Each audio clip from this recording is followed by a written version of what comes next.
I want you to imagine a conversation with your father or grandfather who fought in World War II. Only this time, he tells you the stories he's always held back. That's what you're going to find, and that's what you're going to read about in Voices of the Pacific.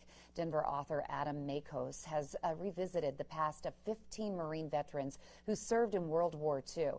This is an unflinching, brutal, and relentless account. Voices of the Pacific will actually leave you in awe of the old heroes who won the Pacific War with bare hands and guts. Voices, is Adam's follow-up to his first book, Higher Call, which remains on the New York Best Time seller list. Nice to see you. Thank you, Denise. Good to be here. So tell me a little bit more. I mean, I tried to explain just briefly what this is about, but tell me, Voices of the Pacific, who would enjoy this read and go into more detail about it? Oh, goodness.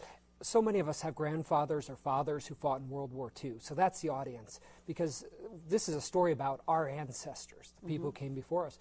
And it follows 15 young Marines as they go to war against the Japanese in the islands. So it shows them as they leave their baseball games, their Boy Scout campouts, their churches, their dances, and they go to fight this brutal enemy. And we follow them as they change as people and become some of the greatest soldiers of World War II. Sounds amazing.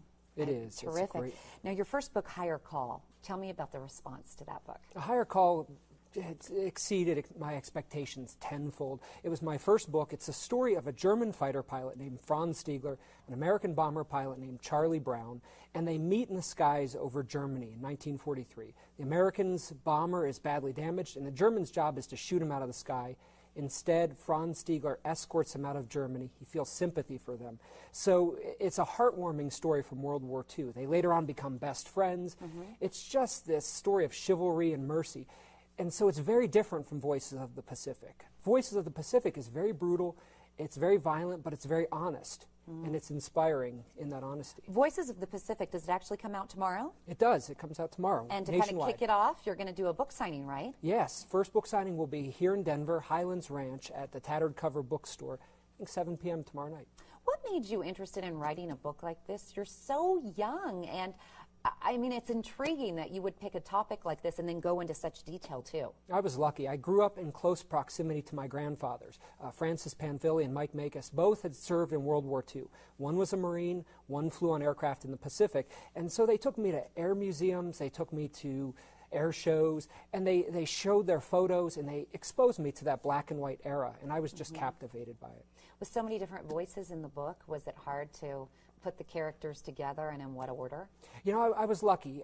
We started with one veteran, one Marine, and we said, who's one of your buddies we could interview? And he said, okay, talk to this guy. And we went from him to him to him. And by the time we were done, we had 15 guys. They spanned the entire Pacific War. And the best part was their memories were so sharp, photographic memories. So we found 15 of the living veterans with some of the greatest stories of World War II. Is your grandfather still alive?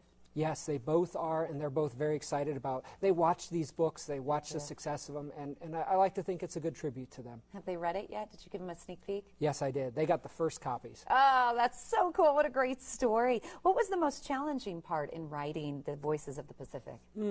It's a very relentless story. The battles in the Pacific were fought hand to hand, so it's very different from Europe. They were fought in very harsh conditions, so in the most steamy, fetid jungles. They were fought on coral islands that were 105 degrees. They were fought in the mud of Okinawa. And so it was just a brutal war. The elements were brutal, and it showed me how tough our Marines were, how brave these guys were. So it was exhausting to write about, but those guys actually lived it. Why would Voices of the Pacific be so different from other books out there that are set in the same time?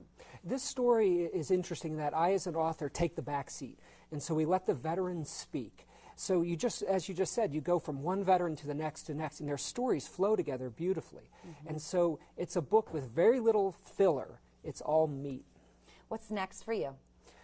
Next, I'm trying to preserve as many World War II stories as possible right now. The veterans are fading. They say every 90 seconds we lose a World War II veteran.